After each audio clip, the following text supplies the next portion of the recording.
दोस्तों 16 जुलाई 2025 को national medical commission अपना एक रेगुलेशन को अमेंडमेंट करता है। वो रेगुलेशन का नाम है national medical commission recognition of medical qualification regulation 2025।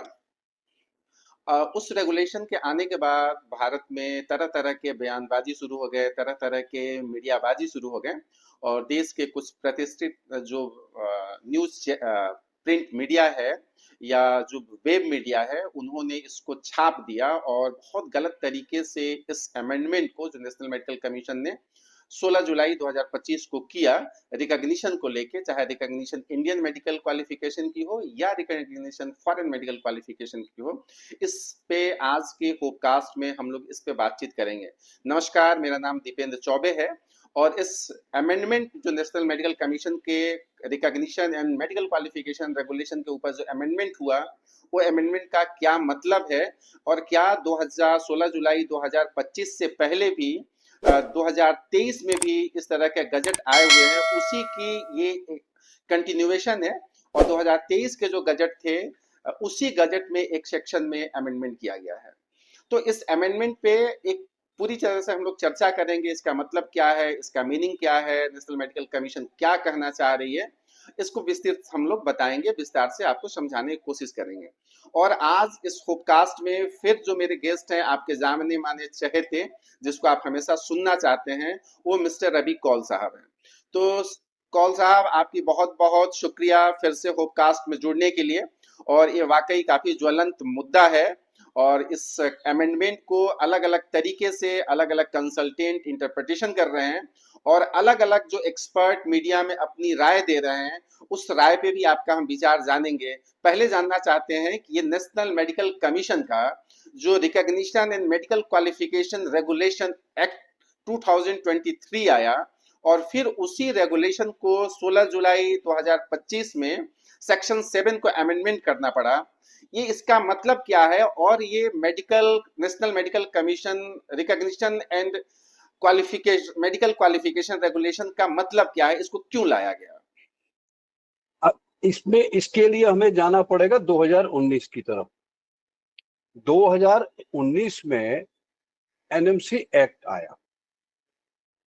NMC act में सेक्शन 36 ये बोल रहा है कि विदेश की कोई भी कंट्री अपनी क्वालिफिकेशन इंडिया में रिकॉग्नाइज कर सकती है और जो भी उसके प्रोसीजर्स होंगे वो उसमें उन पूरा करेंगे तो रिजेक्शन भी हो सकता है, अप्रूवल भी हो सकता है, उसमें क्लियर कट लिखा हुआ। और अगर रिजेक्शन हुआ तो पूरी सुनवाई होगी, ढंग से होगी, काफी अच्छे से लिखा।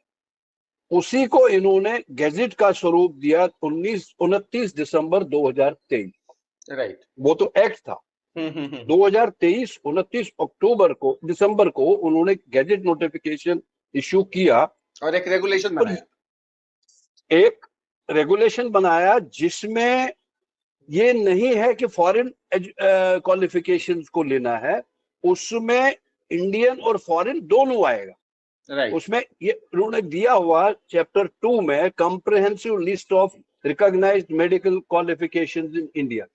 राइट। एमबीबीएस यूजी का हुआ, फिर पीजी वीजी, सब पीजी में सारे कोर्सेज है।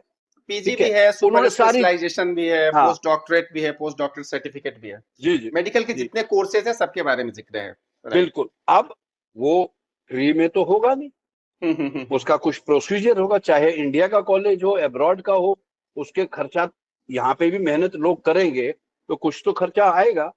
तो उसके लिए उन्होंने एप्लीकेशन फीस रखा। राइट। अब एप्लीकेशन फीस में इन्होंने सेक्शन 7 में एप्लीकेशन फीस में 2 पैरा बनाए। एक पैरा में इन्होंने लिखा 2,50,000 रुपया पर क्वालिफिकेशन फीस होगा। फर्स्ट पैरा में 2 लाख फर्स्ट पैरा में। राइट। और दूसरे में लिखा कि फॉरेन अथॉरिटी $10,000 पर क्वालिफिकेशन पे करे। राइट। ठीक है। अब यहाँ डिफरेंस क्या था?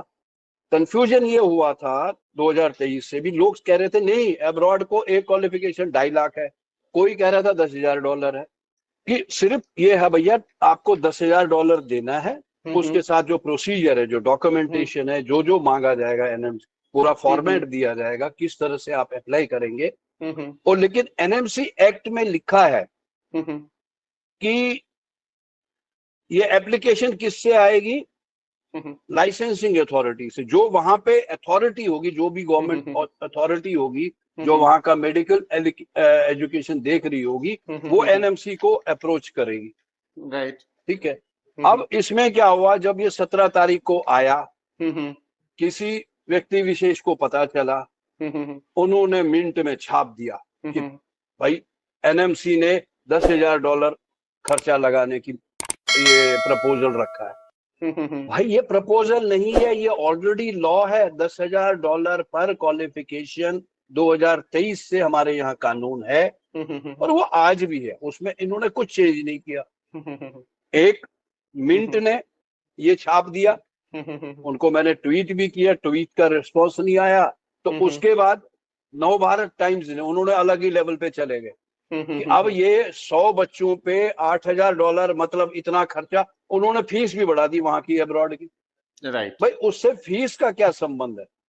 अगर एक कंट्री यहाँ पे अप्लाई कर रही है for recognition of their qualification, उसको पर स्टूडेंट क्यों गिन रहे हैं ये? आई डोंट नो किस तरह से ये मीडिया वाले इस चीज को एलोबरेट कर रहे हैं। बहुत गलत है दोनों आर्टिकल। और भी आया होगा डेफिनेटली, क्योंकि एक आया है तो 10 जगह और आया होगा। अब मीडिया के तो अपने टीआरपी चाहिए, उसके अपने हाइक्स चाहिए, तो उस तरह से तो लिखेंगे, हेडलाइंस देते हैं।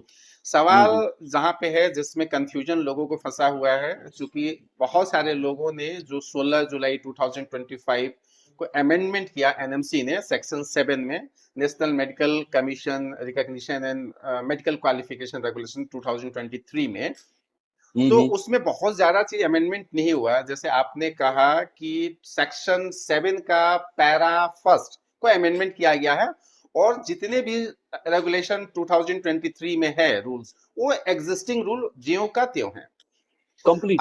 अब उस रूल में जब सेक्शन के ऊपर अगर जाएंगे, बहुत सारी चीजें लिखी गई है 2003 वाली रेगुलेशन में, जो रिकॉग्निशन की बात करता है, तो उसमें आपका फॉरेन डिग्री के बारे में, इंस्टीट्यूशन की भी बात कही गई है, इंडियन इंस्टीट्यूशन की भी बात कही गई है।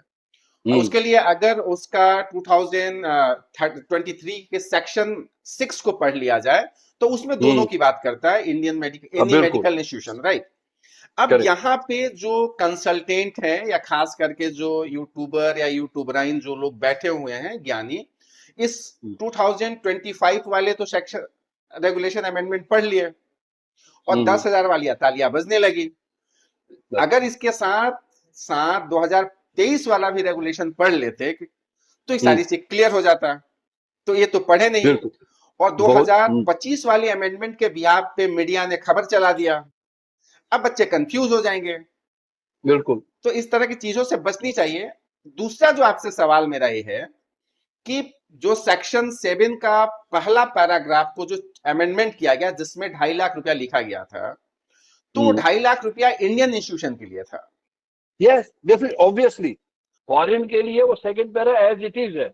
नहीं, फर्स्ट पैरा जो आईएमजी के लिए था वो उड़ा दिया है। बिल्कुल बिल्कुल बिल्कुल बिल्कुल, वो चीज एकदम है। तो उसमें जो इंडियन का है, तो इंडियन के लिए एग्जम्प्टेड कर दिया गया। इसका मानना यही है कि अगर सेक्शन 7 के पैरा 1 को हटाया गया है, अमेंडमेंट किया गया है, तो ये मान लिया जाए कि जो इंडियन मेडिकल इंस्टीट्यूशन है, अपने किसी भी डिग्री रिकॉग्निशन के लिए अगर एनएमसी में एप्लीकेशन देते हैं, वो चाहे एमबीबीएस हो, एमडी हो, एमएस हो, डीएम हो, एमसीएच हो, पोस्ट डॉक्टरेट सर्टिफिकेट हो, या पोस्ट डॉक्टरेट डिग्री हो, तो उनके लिए ये जो 2.5 लाख रुपया सबमिट करना था एज ए एप्लीकेशन फी, तो अब क्या वो नहीं देना पड़ेगा? इंडियन इंस्टीट्यूशन की मैं बात कर रहा हूँ। पहला,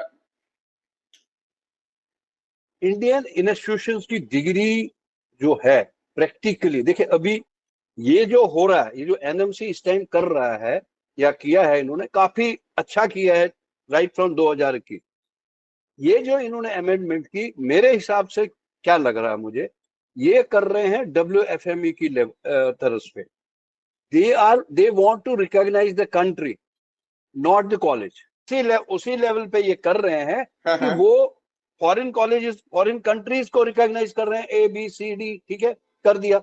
और इंडिया की तो डिग्री इंडियन है, तो उसका रिकॉग्निशन तो ये कॉलेज का अलग से दे रहे हैं ना, शीट्स का परमिशन, वो सब हाँ आप ये फैकल्टी ऐड कर दीजिए, वो कर दीजिए, बिल्कुल। डिग्री तो ऑलरेडी, बिकॉज इंडियन डिग्री है तो वो तो इंडिया में वैलिड हो गई ना नहीं, बहुत सारे मेरे ऐसे हिसाब से। नहीं, बहुत सारे इंडियंस डिग्री, जैसे मेडिकल कॉलेज को पहले अप्रूवल मिलता है, फिर रिकॉग्निशन मिलता है। इंडियन डिग्री में भी बहुत सारी चीजें हैं। यहाँ की डिग्री एनएमसी रिकॉग्नाइज करता है। आप कभी कभी बार बार सुनते होंगे, बीच बीच में खबरें आती हैं, किस मेडिकल कॉलेज की डिग्री को डी रिकॉग्नाइज कर दिया गया। दो तीन मेडिकल कॉलेज यूपी में पहले हुए थे, अभी फिर हुआ है। इस साल कई कॉलेजेस के जो डिग्री है उसको रोक दिए गए, उसमें एडमिशन तक भी रोक दिया गया, काउंसलिंग में उनका नाम तक नहीं आया, फर्स्ट काउंसलिंग में। तो इंडियन मेडिकल डिग्री को भी एनएमसी रिकॉग्नाइज करती है, वो चाहे अंडर ग्रेजुएट हो, पोस्ट ग्रेजुएट हो या सुपर स्पेशलाइज्ड हो, वो डिग्री का इंडिया में करता है। सवाल तो इंडियन डिग्री का था, तो जो इंडियन इंस्टीट्यूशन थे उनके लिए एग्जम्प्टेड कर दिया गया कि आपके एप्लीकेशन में पैसे नहीं लगेंगे, आप आके सीधे डायरेक्ट अपना एप्लीकेशन दीजिए, ठीक है। अब ना जहां उनका एप्लीकेशन नहीं होगा, वो बेसिकली डिफरेंट तरीके से काफी कुछ दे रहे हैं। हम्म, उनके यहाँ इंस्पेक्शन भी होता है, बहुत सारी चीजें होती है। डिग्री तो गवर्नमेंट ऑफ इंडिया की है ना, ठीक है। नहीं तो हमारे वो, देश की है। नहीं वो चीज आपके फॉरेन नेशनल के जो फॉरेन इंस्टीट्यूशन है उसके ऊपर भी इस एक्ट को अगर पढ़ा जाए तो वो चीज अप्लीकेबल होता है। अब शुरुआत से फॉरेन जो मेडिकल कॉलेजेस हैं जो इंडिया में प्रमोशन कर रहे हैं, एडमिशन ले रहे हैं इंडियन बच्चों का, तो अभी के डेट में एफएमजीएल 2021 आया। उसके बाद देखा जाए तो उसमें जो रूल्स रेगुलेशन थे कि आपको इतने मंथ का degree, licence to practise, English medium, separate internship. अब इस एक्ट के तहत जो अमेंडमेंट हुआ है या 2023 में जो आया है, तो अब वहां पे दो सवाल आता है फॉरेन में। बहुत सारे कंट्री में जो इंस्टीट्यूशन है अपने आप में यूनिवर्सिटी है। जैसे रशिया में जितने भी यूनिवर्सिटी है वो अपना डिग्री खुद देता है, ठीक है। हम्म हम्म किर्गिस्तान में जितने कॉलेजेस हैं अपनी डिग्री खुद देते हैं।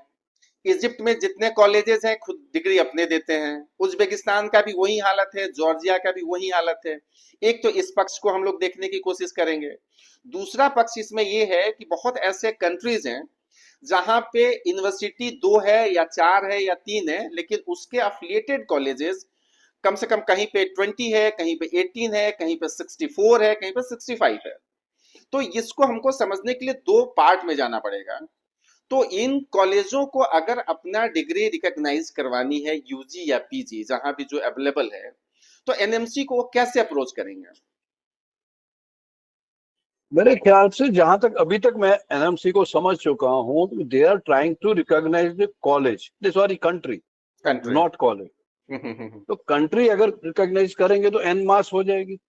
लेकिन उसमें कुछ ऐसी कंट्रीज भी हैं जहां पे कॉलेज होते हुए ना है ही नहीं, कॉलेज चल रहे हैं इंफ्रास्ट्रक्चर के हिसाब से, तो उसमें वो भी लपेटे में रिकॉग्नाइज हो जाएंगे। अब इसमें क्या देखना होगा कि क्या करेंगे, बिकॉज ऑलरेडी अपॉइंटमेंट के लिए कई बार एप्लीकेशन इस हफ्ते जा चुकी है।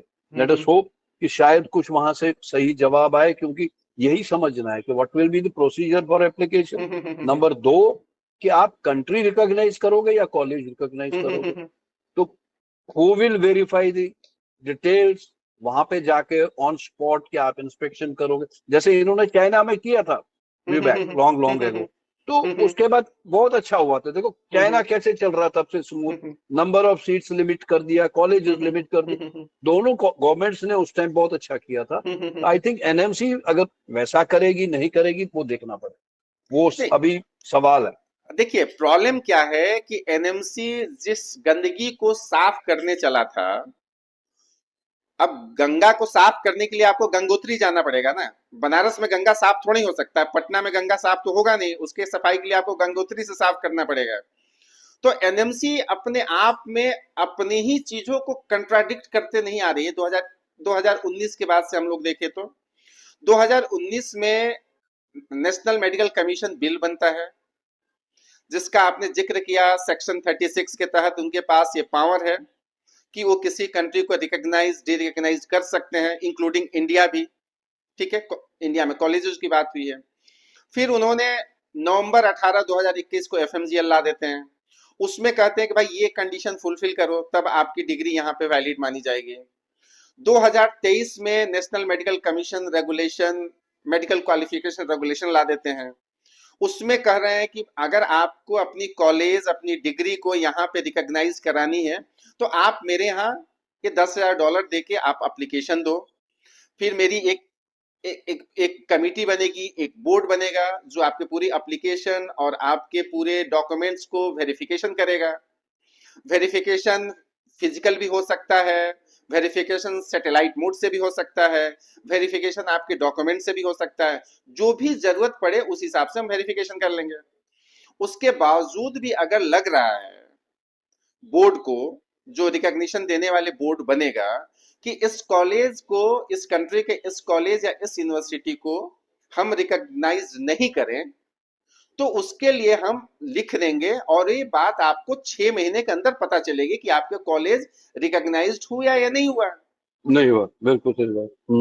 फिर उन्होंने करके चलिए आपको पूरा मौका भी दिया जाएगा कि अगर आपका कॉलेज किस ग्राउंड पे आपकी कॉलेज की रिकॉग्निशन नहीं दिया नेशनल मेडिकल कमीशन ने, उसके लिए आपके पास टाइम है। कमीशन के पास आप अपील कर सकते हैं। कमीशन 60 दिन का टाइम दिया गया है। कमीशन से भी अगर सेटिस्फाइड आप नहीं है तो कमीशन के डिसीजन के 1 महीने के अंदर आप सेंट्रल गवर्नमेंट से भी आप अपील कर सकते हैं। बिल्कुल बिल्कुल बिल्कुल। तो ये सारी की सारी प्रोसेस तो बना दिया गया कि आप अप्लाई कीजिए। लेकिन 2023 से अभी तक टिल डेट जब तक हम लोग बातचीत कर रहे हैं, मुझे नहीं लग रहा है कि फॉरेन का कोई भी यूनिवर्सिटी इस सेक्शन के तहत, इस रेगुलेशन के तहत एनएमसी में अपने डिग्री रिकॉग्निशन के लिए एप्लीकेशन किया हो। बोलूं, हाँ 2021 में एफएमजीएल गैजेट आया, वो दिन और आज का दिन, हमारे एक मित्र के कहने के अनुसार बड़े बड़े कॉन्ट्रैक्टर जो हैं, मैंने सबको बोला भाई सेक्शन 30, मैंने तब तक 23 का गैजेट भी नहीं आया था। मैंने कहा सेक्शन 36 है हमारे पास, you can approach NMC for recognition.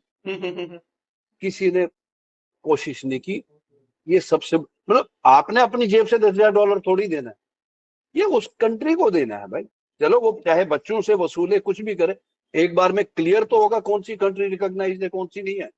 हाँ, मगर एक जरूर सवाल है, अब इसमें अगर ये वीडियो कोई देखेगा तो वो एक और बाइट देंगे न्यूज चैनलों को, वो भी छप जाएगा। ये रिकॉग्निशन मिलने के बाद आप ये मत सोचिए कि एफएमजीएल गाइडलाइंस आपको फॉलो नहीं करनी है। आपका कॉलेज अगर रिकॉग्नाइज भी होता है, रिकॉग्निशन का मतलब है कि हाँ ये कोर्स वगैरह से हम सेटिस्फाइड है, उनका क्यूरिकुलम से सेटिस्फाइड है, वो क्यूरिकुलम देखेंगे। तो उसमें एफएमजीएल गाइडलाइन तब भी आपके सर के ऊपर है, वो आपको पूरी की पूरी तरह फॉलो करनी है। बिल्कुल सही, बिल्कुल सही। नहीं, आपने बहुत बड़ा कंफ्यूजन, नहीं आपने बहुत बड़ा कंफ्यूजन, ये सवाल मेरा आगे आता लेकिन आपने पहले कह दिया।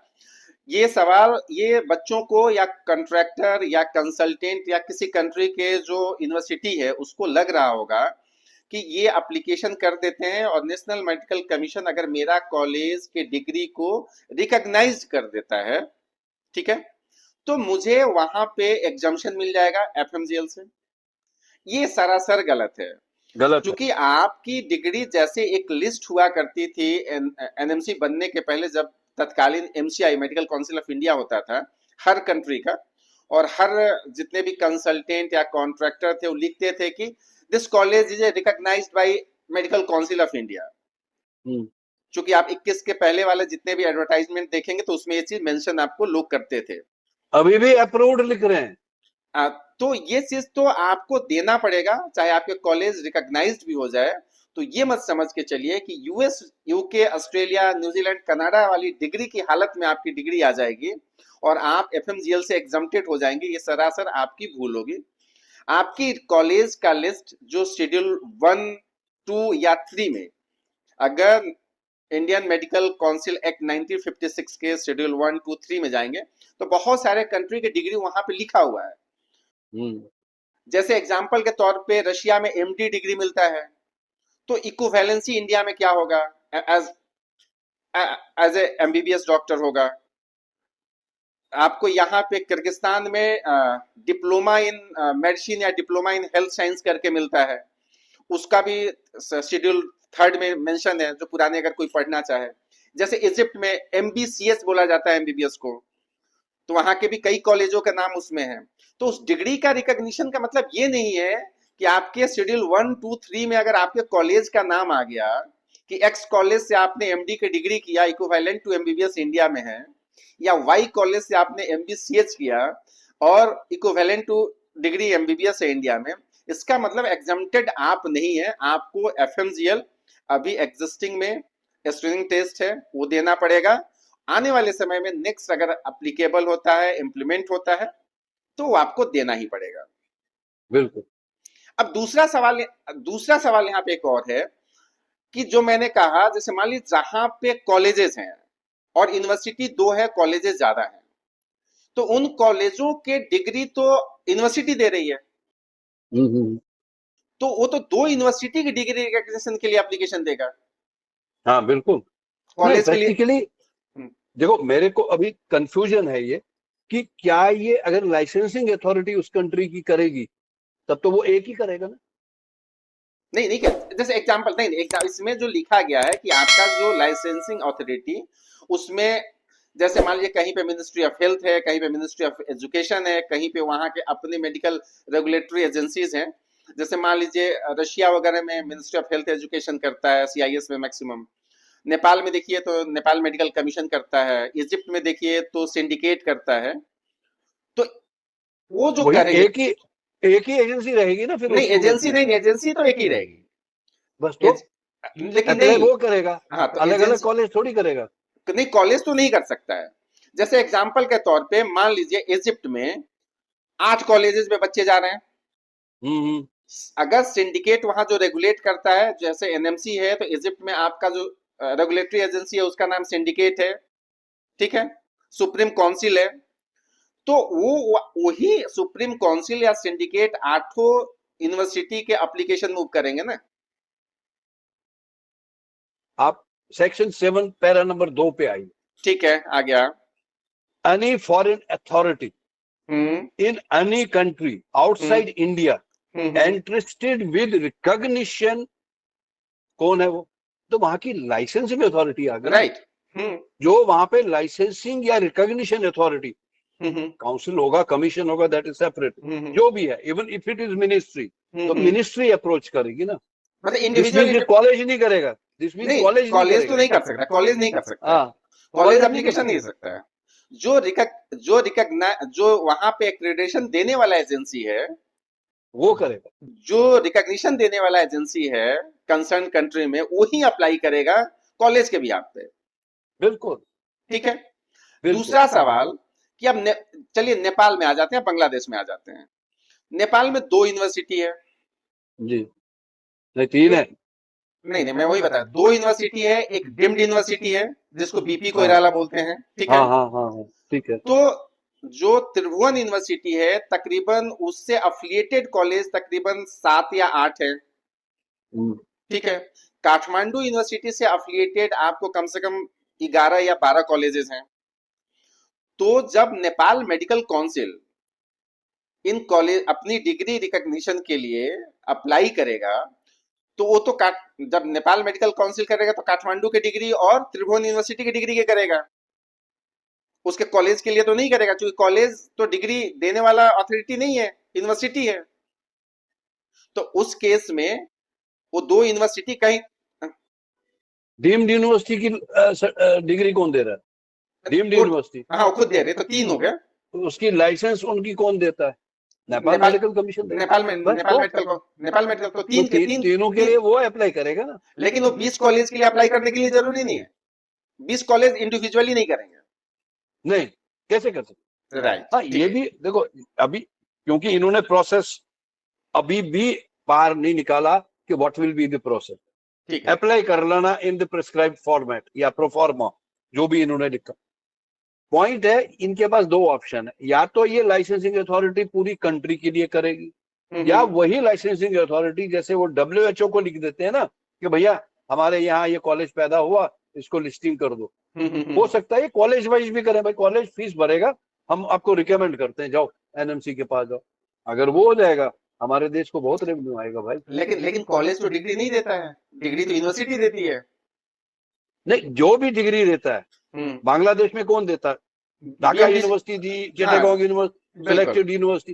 तो यूनिवर्सिटी के नाम जो डिग्री देता है, आप बांग्लादेश को छोड़ो, बांग्लादेश, नेपाल, इंडिया, पाकिस्तान, ये जो साउथ ईस्ट एशिया है, ये यहाँ पे अलग ब्रिटिश सिस्टम ऑफ एजुकेशन है। एक यूनिवर्सिटी के अंडर 50 कॉलेज।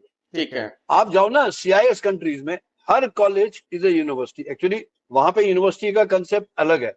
यहाँ पे यूनिवर्सिटी, मैंने ये देखा कुछ सालों से कि हर एक, अब कॉलेज तो खुलता ही नहीं, कॉलेज यूनिवर्सिटी नाम खुल का रहा कोई नई चीज, है। डायरेक्टली यूनिवर्सिटी खोल दी।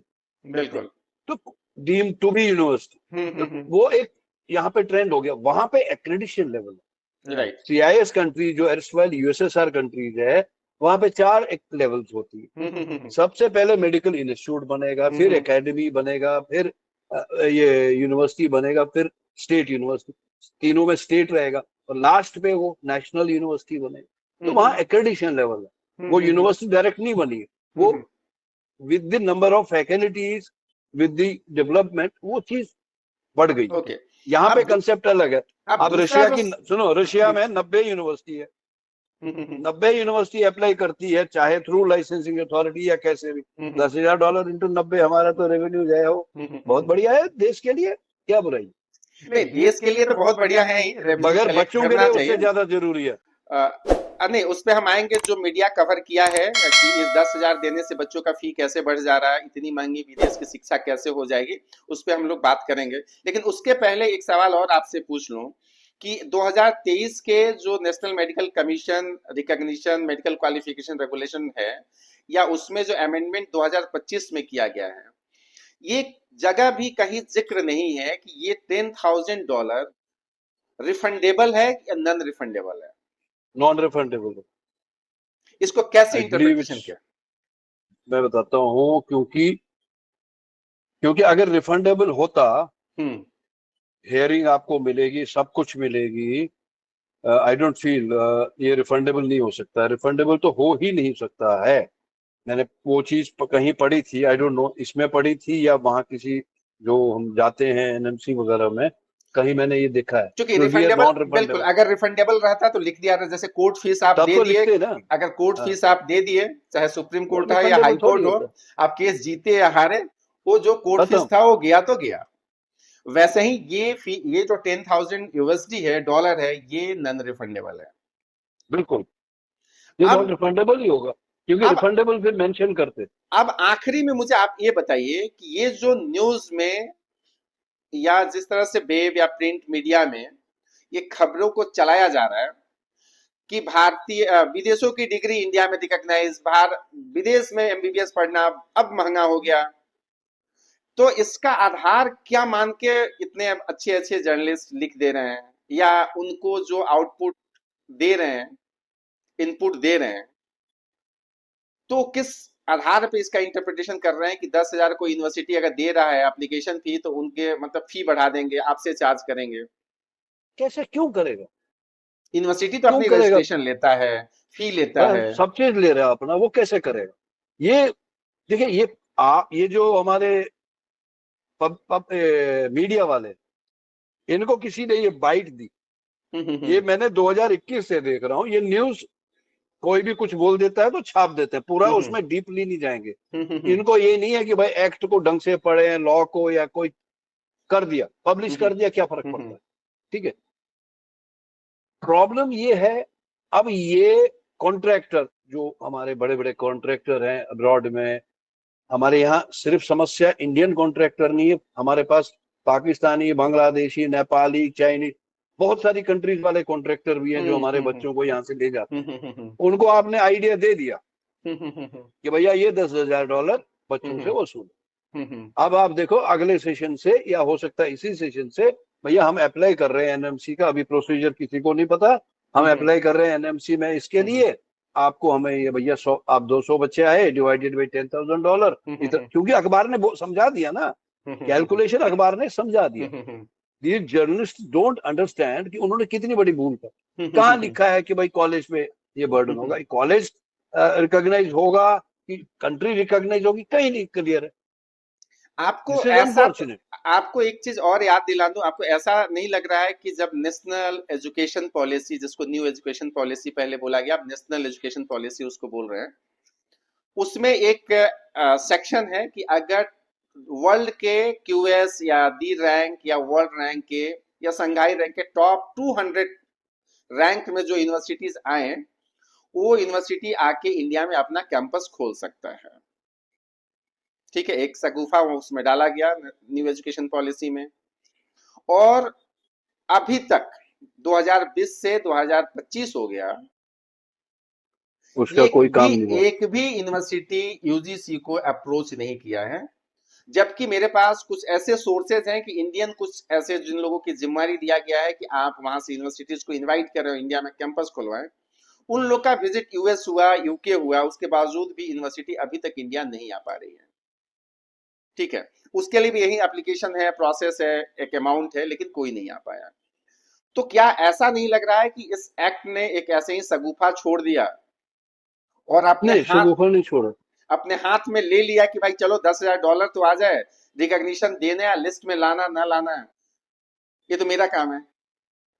अभी क्या है, एनएमसी एक्ट में ये था, सेक्शन 36, सॉरी, हाँ 36 जो 36। था, 23 में इन्होंने गैजेट लाया।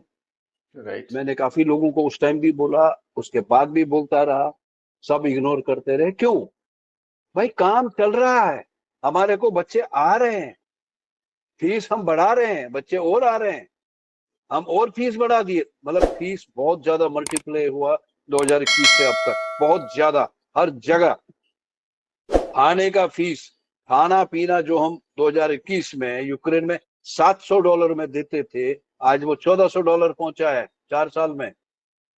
ये महंगाई की वजह से नहीं है, ये कंसल्टेंट के पेट की भूख है। ठीक है, और यूनिवर्सिटी को पता है बच्चे आ रहे हैं, उनको नहीं पता एनएमसी एक्ट क्या है, एफएमजीएल गैजेट क्या है, वो तो कंसल्टेंट बताएगा तब ना, उसको पता चलेगा। नहीं आपने 2027 नहीं, सर, नहीं फी में 2027 नहीं आते फी आते जब बच्चे रुकेंगे, जब यहाँ पे थोड़ा बवाल होगा, रिकॉग्निशन नहीं मिलेगा, तब यूनिवर्सिटीज या कंट्रीज अप्रोच करेंगी गवर्नमेंट ऑफ इंडिया को कि भैया हमें रिकॉग्निशन दो, ये लो $10,000। उनको अभी चोट नहीं लगी है, कंसल्टेंट का भी काम चल रहा है, यूनिवर्सिटी का काम चल रहा है, कंट्री का काम चल रहा है, नहीं। उसके बाद होगा खेल। ओके, नहीं आपने एक चीज जिक्र किया कि आपने $700 में यूक्रेन में बच्चों को भेज रहे थे हॉस्टल खाना रहने के लिए, चार नहीं, साल खाना, पहले खाली खाना, खाना खाना। खाना। तो उस समय 2004 में अगर देखा जाए तो इंडिया से जो लिविंग कॉस्ट है मैक्सिमम कंट्री में जहां पे बच्चे पढ़ने जाते हैं, जो इंडिया के हॉस्टल्स के जो खर्च हैं, यहाँ पे भी तकरीबन आपको कम से कम ठीक ठाक हॉस्टल इंक्लूडिंग लॉजिंग फूडिंग कम से कम आपको 1.5 लाख से नीचे में नहीं मिल रहा है। यहाँ पे। यहाँ पे भी अगर किसी हम्म। उससे, ये तो स्टार्टिंग है, और उसके ऊपर जाएंगे तो 2.5 लाख के हॉस्टल्स हैं, 3-3 लाख के हॉस्टल्स हैं। आप प्राइवेट की बात कर रहे हो? देखिए गवर्नमेंट में तो आप हॉस्टल आप गवर्नमेंट की बात कीजिए। नहीं। सीआईएस कंट्री 99% जो बच्चे अब्रॉड जाते थे, चाइना जाते हैं, तो गवर्नमेंट की वजह से। लेकिन क्या सीआईएस के पास, सीआईएस में जो रशिया यूक्रेन या हम लोग यहाँ की बात करते हैं किर्गिस्तान उज्बेकिस्तान, तो क्या गवर्नमेंट यूनिवर्सिटी के पास इतने हॉस्टल्स हैं? सर सब कुछ है, as per the capacity and intake of the student. अब आप 250 के इनटेक में 1200 बच्चे भरोगे तो कहाँ से हॉस्टल होगा? ये बात हुई ना। कहाँ से होगा भाई? मैं हाँ, इस बात को ही जानना चाह रहा था कि आप ये कब बोलेंगे कि इनटेक से ज्यादा हाँ। एडमिशन हो रहे हैं। अगर किसी कॉलेज की कैपेसिटी 200 है, किसी कॉलेज की कैपेसिटी 300 है, और आप वहां पे 1000 और 1200 बच्चे को लेके जा रहे हैं, तो फिर वहां पे आप कहीं ना कहीं कमाई का एक नया जरिया तो बना रहे हैं, आप चाहे हॉस्टल यूक्रेन हो। में दिखाइए, यूक्रेन में इनविटेशन इशू करके दिखाइए ना। 250 सीट, 291 इक्यानवे 51 वाला इनविटेशन तब तक इशू नहीं होगा जब तक, अगर कोई अनयूज्ड इनविटेशन है, जब तक वो मिनिस्ट्री को वापस सबमिट नहीं होगी। बिल्कुल। वहां लिमिट था, फिक्स था। ये थोड़ी कि इस तरह से चल भैया ट्रक भर भर के बच्चे भेजो। ये 21 के बाद ये समस्या हो, एक साइड से एफएमजीएल गैजेट और ऊपर से पुतिन जी का बॉम्ब जो यूक्रेन पे गिरा, उसने सब तहस नहस कर। और इसमें एक चीज और मजेदार चीज है कि क्वालिफिकेशन और क्वालिफिकेशंस की बात कही गई है। तो फॉरेन के जो भी कॉलेजेस में अगर वहां पे एमडी एमएस या DMMCH भी चलता होगा, उसका भी लिस्टिंग कराने के लिए इस एक्ट के तहत, इस रेगुलेशन के तहत आप एप्लीकेशन दे सकते हैं। सिर्फ MBBS ही नहीं, आप MD, MS, DM, MCS, post doctorate certificate के लिए भी अगर आपके उस देश में ये कोर्स अवेलेबल है उस यूनिवर्सिटी में, तो उसके लिए भी आपको एप्लीकेशन देना होगा। लेकिन यहाँ याद रखना होगा कि आप जितने भी एप्लीकेशन, जितने भी क्वालिफिकेशंस के लिए, कोर्स के लिए एप्लीकेशन डालेंगे, ईच एप्लीकेशंस, ईच 10,000। क्वालिफिकेशंस आपको 10,000 USD NMC को पे करना पड़ेगा। करेक्ट। लेकिन आपने जो बात कही, इस बात को सबसे ध्यान में रखना जरूरी है पेरेंट और स्टूडेंट को, कि इसका ये मतलब नहीं है इस रिकॉग्निशन का कि आप FMG से एग्जम्प्टेड हो गए या आने वाले नेक्स्ट से आपको छुटकारा मिल गया। अगर बिल्कुल। ये आप सोच रहे हैं तो गलत सोच रहे हैं। अगर आपको इस गजट के आधार पे कोई कंसल्टेंट काउंसलिंग कर रहा है तो आपको गलत कर रहा है। तो इन सब चीजों से स्टूडेंट या पेरेंट्स अवेयर रहें।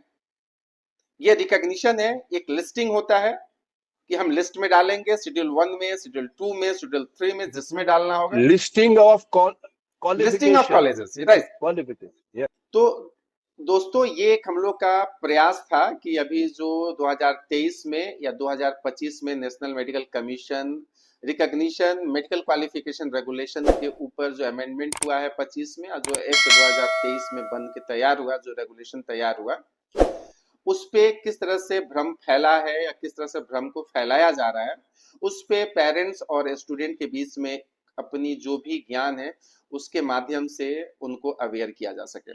मुझे लगता है कि इस एक्ट को आपको पढ़ना चाहिए। और आपको फिर से मैं याद दिला दूं कि अगर कोई कहता है कि मेरा कॉलेज या मेरा कंट्री इंडिया में मैं एप्लीकेशन दे रहा हूँ, रिकॉग्नाइज्ड हो जाएगा तो आप FMG से एग्जम्प्टेड हो जाएंगे या आने वाले नेक्स्ट से एग्जम्प्टेड हो जाएंगे, इस भ्रम में कभी मत फंसिएगा। ये एक लिस्टिंग का काम होता है। एक लिस्टिंग पहले भी हुआ करता था, 2019 के पहले भी होता था, जब नेशनल मेडिकल कमीशन नहीं था, मेडिकल काउंसिल ऑफ इंडिया हुआ करता था उस समय में। उनके वेबसाइट पे तमाम देशों के किस किस कॉलेज में आप जाके पढ़ सकते हैं और किस किस कॉलेजों के लिए medical Council of India eligibility issue करती थी, वो तमाम चीजें था। उसी का एक सेकेंड वर्जन है। लेकिन आपको कहीं अब्रॉड से पढ़ के आएंगे तो FMGL 2021 से ही आपको रेगुलेट होना पड़ेगा। अगर ये वीडियो आपको अच्छा लग रहा हो और इस वीडियो से आपको कुछ जानकारी मिल रही हो तो इस वीडियो को लाइक करें, शेयर करें, और पहली दफा इस चैनल पे अगर आप आए हैं तो इस चैनल को सब्सक्राइब करें और बेल आइकन को बजाना ना भूलें। बहुत बहुत शुक्रिया। Thank you.